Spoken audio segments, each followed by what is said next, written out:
السلام عليكم ورحمة الله وبركاته بسم الله والحمد لله والصلاة والسلام على أشرف رسول الله وعلى آله وصحبه الفائزين برضا الله أما بعد സ്നേഹധന്യരായ സഹോദര സഹോദരിമാരെ, നമ്മുടെ പ്രഭാത വെളിച്ചം 542 ദിവസം അൽഹംദുലില്ലാ അല്ലാഹു ഖബൂൽ ചെയ്ത് അനുഗ്രഹിക്കട്ടെ.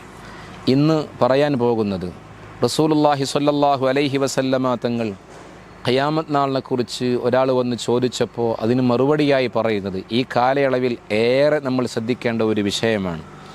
അബീ ഹുറൈറ റളിയല്ലാഹു അൻഹു, അബൂ ഹുറൈറ റളിയല്ലാഹു തആല അൻഹു പറയുകയാണ്, ഖാല ബൈനമാ അന്നബിയ്യു സല്ലല്ലാഹു അലൈഹി വസല്ലം ഫീ മജ്ലിസിൻ യുഹദ്ദിസുൽ ഖൗമ ജാഅഹു അഅറാബിയ്യുൻ ഫഖാല മതസ്സാഅതു. റസൂലുള്ളാഹി സ്വല്ലല്ലാഹു അലൈഹി വസല്ലം തങ്ങൾ ഒരു സദസ്സിൽ നിന്നിട്ട് ജനങ്ങളോട് ഇങ്ങനെ ഹദീസ് പറയുകയായിരുന്നു, അവിടെ സംസാരിച്ചുകൊണ്ടിരിക്കുകയായിരുന്നു. അപ്പോൾ ഒരു ഗ്രാമീണനായൊരു മനുഷ്യൻ ഇങ്ങോട്ട് വന്നു. എന്നിട്ട് ചോദിച്ചു, എന്നാ ഈ ഖിയാമത്ത് നാൾ ഉണ്ടാവുക? ഫമലാ റസൂലുള്ളാഹി സ്വല്ലല്ലാഹു അലൈഹി വസല്ലം തങ്ങൾ യുഹദ്ദിസു, റസൂലുള്ളാഹി തൻ്റെ സംസാരം ഇങ്ങനെ തുടർന്നുകൊണ്ടേയിരുന്നു. ഫഖാല ബഅദുൽ ഖൗം, അവിടെ ഇരിക്കുന്ന ജനങ്ങളിൽ നിന്ന് ചില ആളുകൾ പറഞ്ഞു, സമിഅ മാ ഖാല, റസൂലുള്ളാഹി സ്വല്ലല്ലാഹു അലൈഹി വസല്ലം തങ്ങൾ അയാൾ പറഞ്ഞത് എന്താണെന്ന് കേട്ടിട്ടുണ്ട്. ഫകരിഹ, പക്ഷേ റസൂലുള്ളാഹിക്ക് അത് ഇഷ്ടപ്പെട്ടിട്ടില്ല. അതുകൊണ്ടാണ് റസൂലുള്ളാഹി സംസാരം തുടർന്നത്. വഖാല ബഅദുഹും, അപ്പോൾ അവരിൽ നിന്ന് ചില ആളുകൾ പറഞ്ഞു, ബൽ ലം യസ്മഅ ഹത്താ ഇദാ ഖലാ ഹദീസഹു, റസൂലുള്ളാഹി സ്വല്ലല്ലാഹു അലൈഹി വസല്ലം തങ്ങൾ ആ വർത്തമാനം പറഞ്ഞ് പൂർത്തീകരിക്കപ്പെടുന്നത് വരെ റസൂലുള്ളാഹി അത് കേട്ടിട്ടില്ല എന്നും ചില ആളുകൾ പറഞ്ഞു. ഖാല, അങ്ങനെ റസൂലുള്ളാഹി അത് ഹദീസ് പറഞ്ഞ് പൂർത്തിയായപ്പോൾ റസൂലുള്ളാഹി ചോദിച്ചു, ഐന ഉറാ അസ്സാഇൽ, ആ അന്ത്യദിനത്തെക്കുറിച്ച് ചോദിച്ച ആ അഭിപ്രായം തേടിയ ആളെവിടെയെന്ന് ചോദിച്ചു. ഖാല, അപ്പോൾ അയാൾ പറഞ്ഞു, ഹാ അന, ഞാൻ ഇവിടെ ഉണ്ട് റസൂലേ സ്വല്ലല്ലാഹു അലൈഹി വസല്ലം. അയാൾ ഇങ്ങനെ പറഞ്ഞു. അപ്പോൾ റസൂലുള്ളാഹി സ്വല്ലല്ലാഹു അലൈഹി വസല്ലം തങ്ങൾ പറയുന്നുണ്ട്, ഫൈദാ ളുയ്യഅത്തിൽ അമാനത്തു ഫന്തദിരി സാഅ, അമാനത്ത് പാഴാക്കപ്പെടുന്ന കാലയളവ് വന്നാൽ നിങ്ങൾ ഖിയാമത്ത് നാളിനെ പ്രതീക്ഷിച്ചോളൂ എന്ന്. ഖാല, അപ്പോൾ അയാൾ ചോദിച്ചു, കൈഫ ഇളാഅതുഹ, അതെങ്ങനെയാണ് നബിയെ ഈ അമാനത്ത് പാഴാക്കപ്പെടുക എന്ന് പറഞ്ഞാൽ? ഖാല, അപ്പോൾ റസൂൽ പറഞ്ഞു, ഇദാ ഉസ്യദൽ അംറു ഇലാ ഗൈരി അഹ്ലിഹി ഫന്തദിരി സാഅ.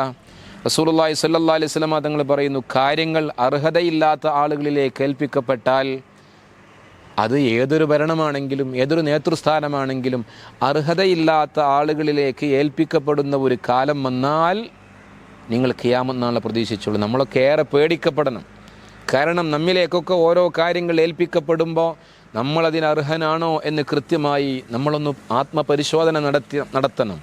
പ്രിയപ്പെട്ടവരെ, ഇന്ന് കാര്യങ്ങളിൽ അർഹതയില്ലാത്ത ആളുകളിലേക്ക് ഏൽപ്പിക്കപ്പെടുന്ന ഈ കാലയളവ് കടന്നു വരുമ്പോൾ നമ്മൾ ആലോചിക്കേണ്ടത്, അള്ളാഹുവിൻ്റെ തിരുദൂതർ കാലങ്ങൾക്ക് മുമ്പേ പറഞ്ഞ അന്ത്യദിനത്തിൻ്റെ അടയാളമായി നമ്മൾ തിരിച്ചറിയണം.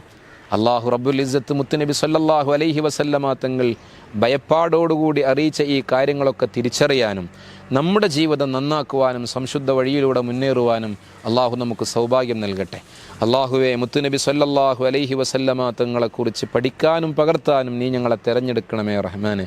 ഞങ്ങളുടെ ഈമാൻ സലാമത്താക്കുകയും ആഖിബത്ത് നന്നാക്കുകയും ചെയ്യണമേ റബ്ബെ. ഞങ്ങളുടെയൊക്കെ ശരീരത്തിന് ആരോഗ്യവും മനസ്സിന് സമാധാനവും ജീവിതത്തിന് സ്വസ്ഥതയും നൽകണമേ റബ്ബെ.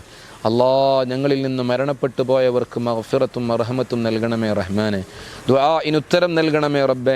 ആമീൻ ബിറഹ്മതിക യാ അർഹമർ റഹീമീൻ ബിഫദ്ലി സ്വല്ലല്ലാഹു അലാ മുഹമ്മദ് യാ റബ്ബി സ്വല്ലി അലൈഹി വസല്ലിം സ്വല്ലി അലാ ജമീൽ അംബിയാഇ വൽ മുർസലീൻ വൽഹംദുലില്ലാഹി റബ്ബിൽ ആലമീൻ. എല്ലാവരും ദുആയിൽ ഓർക്കണം, ഉൾപ്പെടുത്തണമെന്ന് അറിയിക്കുന്നു. അസ്സലാമു അലൈക്കും വറഹ്മത്തുള്ളാഹി വബറകാതുഹു.